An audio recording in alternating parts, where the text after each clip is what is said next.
ابھی ریسنٹلی میں نے ایک ویڈیو شیئر کی تھی جیسے کہ آپ دیکھ رہے ہیں، تو اس پر مجھے کچھ ایسے کمنٹ آئے جیسے آپ اسکرین پہ دیکھ سکتے ہیں، کچھ اس ٹائپ کے کمنٹ آئے جس کے الفاظ یہ تھے: بھائی آپ آواز لگاتے جاؤ فجر کی نماز کے لیے، اٹھو فجر کی نماز کے لیے اٹھو، یہ آواز لگاتے جائیں. کچھ اس طرح کے کمنٹ ہیں، اور کچھ ایک بندے نے اس طرح بھی کہا: آپ دستک کر کے اٹھا ہی دو ایک بار، 3 دن تو کریں، میں بھی کسی کو ہدایت ہو جائے اور آپ دین کا ایک کام بھی انجام دے دو گے نماز کی دعوت دے کر. جزاک اللہ.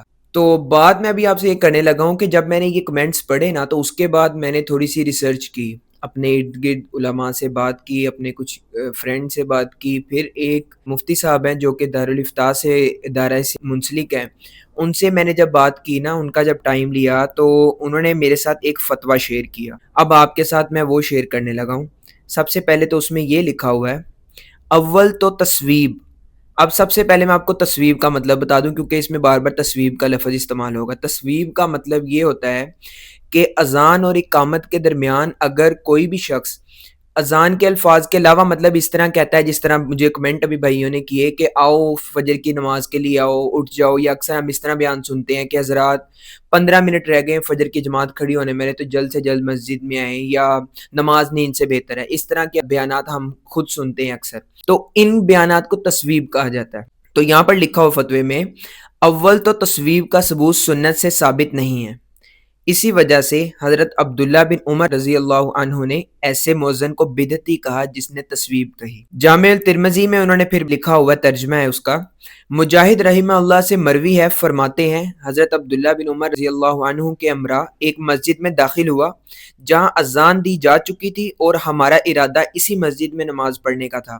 اچانک مؤذن نے تصویب کہی. ابن عمر رضی اللہ عنہ مسجد سے نکل گئے، کہا کہ مجھے اس بدعتی کے پاس سے لے چلو، اور وہاں نماز ادا نہیں کی. آپ اندازہ لگا سکتے ہیں کہ یہ کتنی بڑی بدعت ہے، اور انہوں نے کتنی اس سے نفرت کا اظہار کیا. اور بدعت کا بھی میں آپ کو بتاتا چلوں کہ بدعت کا مطلب ہوتا ہے اس دین میں کوئی نئی چیز کا اضافہ کرنا.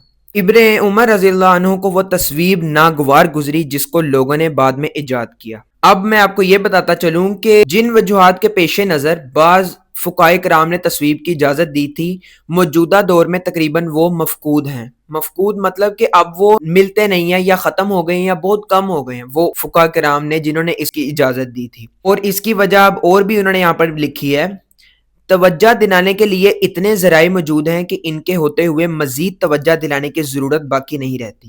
مثلاً اذانوں کا لاؤڈ سپیکر پر ہونا، عموماً مساجد کا قریب قریب ہونا، پھر خود لوگوں کے پاس گھڑی اور موبائل وغیرہ میں نماز کے وقت کے لیے الارم لگانے کی سہولیات کا دستیاب ہونا، نمازوں کے اوقات کا متعین ہونا اور وقت معلوم کرنے کے لیے گھڑیوں کا ہونا، وغیرہ وغیرہ. مطلب کہ یہ جو تمام سہولیات ہیں، اس سے سمجھ یہ آتا ہے کہ یہ جو تصویب والی بات جو کمنٹ میں ہمیں کی گئی ہے، جو ہم اکثر اپنے ارد گرد محلے میں اپنے علاقے میں سنتے ہیں مساجد میں بیانات، یہ اس وقت کے لیے کچھ فقہاء نے اجازت دی تھی جب یہ ساری سہولیات جن کا میں نے ابھی ذکر کیا، جب یہ سہولیات موجود نہیں تھی. اب جب یہ ساری سہولیات ترقی یافتہ دور ہے، ہر چیز اب ہمارے پاس آ چکی ہے، تو اب یہ بالکل بدعت اب کسی طرح سے بھی جائز نہیں ہے کہ ہم اس طرح کے بیانات کریں. اور آگے انہوں نے اور وضاحت کی کہ یہ بیانات اعلان اس طرح کرنے سے ہم کیا کرتے ہیں، گویا اذان کو غیر معتبر قرار دیتے ہیں. پھر مولانا خالد سیف اللہ رحمانی صاحب لکھتے ہیں: ہمارے زمانہ کا تجربہ ہے کہ عموماً اس قسم کی تصویب رفتہ رفتہ بدعت اور احداث فی الدین کا باعث بن جاتی ہے.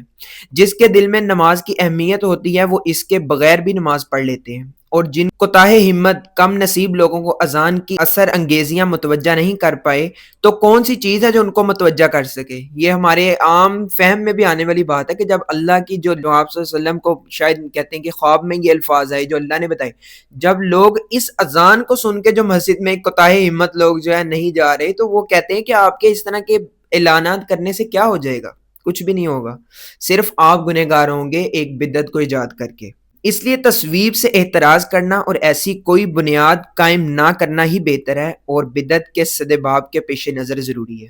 تو میری بات آپ میں امید کرتا ہوں کہ بہت اچھے طریقے سے سمجھ چکے ہوں گے، اور میں نے اس پہ پوری اپنی جتنی ہو سکے میں نے انفارمیشن اکٹھی کر کے پھر مشورہ کر کے مفتی صاحب سے پھر آپ سے میں بات کر رہا ہوں. تو اللہ تعالیٰ ہمیں جو سچا اور خالص دین جو ہے، جو آپ صلی اللہ علیہ وسلم نے جتنا اور قرآن نے جتنا ہم تک پہنچایا، اللہ پاک ہمیں اس پر پورا عمل کرنے کی توفیق عطا فرمائے اور خود سے ایجادات کرنے سے بچائے. آمین یا رب العالمین. مجھے اپنی دعاؤں میں یاد رکھیے گا. بہت شکریہ.